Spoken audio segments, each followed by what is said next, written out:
Welcome to Healing Shame. It's August the 2nd here where I am. I'm Jeffrey B., your host. I'm adjusting to being back in China. There are challenges yet again. It didn't go away just because I left. I have to reface those, revisit those. So I'm working on some things with my program, things of that nature. But here we are, August 2nd. Um, I've still got a little time off before work starts, whenever that is, wherever that is, here in Shenzhen somewhere, at some school probably. Even though I'm trying to move out of the teaching field, I've got some things to work on and I've got some other internal stuff to really face. But I'm taking a real hard look at myself from an inside out approach and really digging deep and looking at some aspects. So that's good. Let's go ahead and get into that reading though. And I'm going to put it on your screen now. August 2nd. August 2nd, dissociation. Another form of not being in the body involves dissociation or leaving the body. Big Red Book, page 269. As kids, we may have gotten into big trouble when we showed how we felt. So many of us taught our little faces and voices and bodies not to show emotion. We may have eventually learned to disconnect from our feelings even before they surfaced. We knew we had to live physically in our bodies, but we could refuse to listen to what our bodies were trying to tell us. Some of us became so dissociated that we even looked at others to know when to smile or frown. We had lost our identities in the process.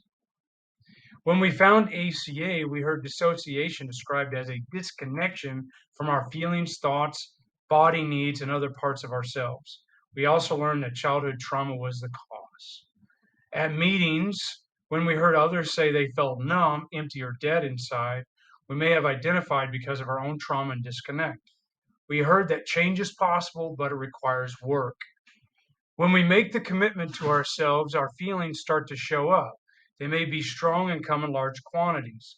It's scary, but we have the support of other ACAs.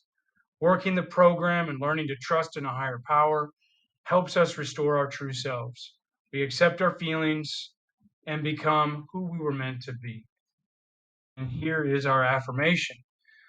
On this day, I will pause, find a quiet place to sit and breathe.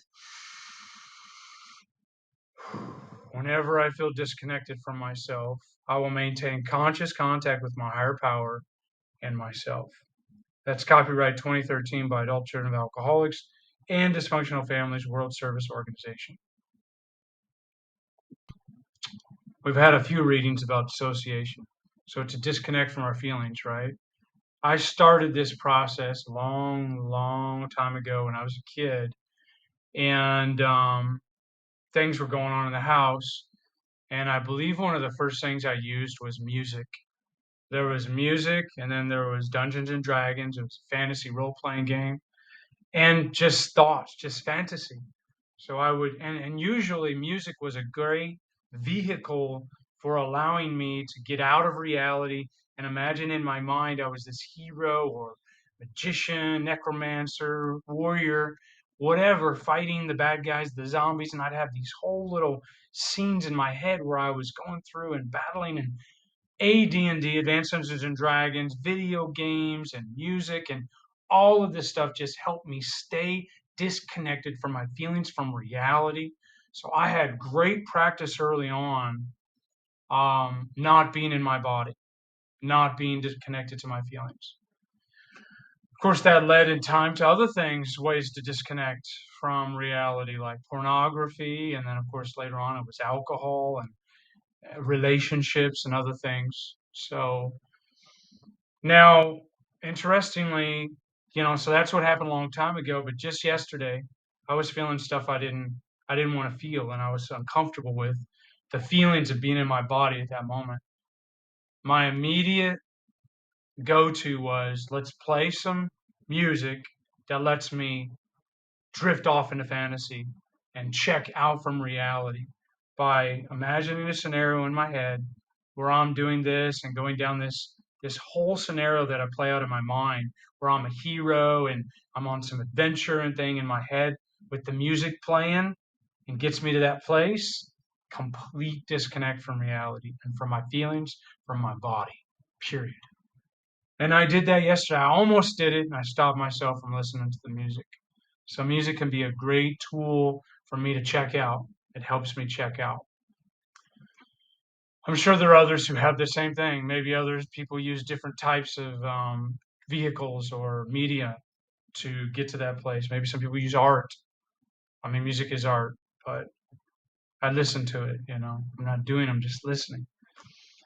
Sex, whatever it might be. Because you're having sex and you're checking out. You don't have to feel anything. You're just in the moment. You're raw, and you're working for that orgasm. That's all you're doing in that moment. Connecting with that person, yeah, but working for the orgasm, and that's probably a form of dissociation. But I do this all the time, still to this day. Something I need to completely overhaul and break the pattern. Because being with my feelings and my thoughts and emotions is unbearable. It's painful. I hate being alone. I'm alone now. And I've been here a couple of days and I'm already struggling with just not having enough to do, but also not wanting to go out. Maybe an AC bottom is here. Maybe I've hit one. Maybe I'm hitting another one now. Things are going on in my head. I'm working through some stuff. But this is a challenging process, but it's all about finding ways to connect with my body when I'm not in my body. Some people do that with drugs and alcohol. They find they can try to connect, maybe smoking a cigarette, having sex, watching porn, whatever they might do. For me, it says here one of my tools is breathe. So if I'm not connected, I'm probably not breathing right. I'm probably holding my breath. I'm not present. And so I can breathe. I can pray to my HP, my higher power, God of my misunderstanding. And I can try to get back into my body, reconnect with my feelings, because I had to stay disconnected to survive my childhood.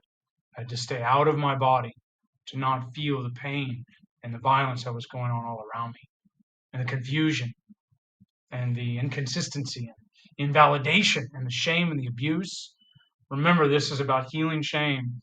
All of that was going on, the violence, the attacks, the insults, the abuse, it all formed a core of toxic shame that's inside of me that has to come out, that has to bleed out and leak out. That's toxic.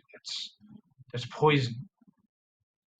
So by working through this, by breathing to get back to my body, by not acting out on secondary addictions like drugs and alcohol, smoking, sex, food, gambling, whatever it might be, relationships, that's acting out too.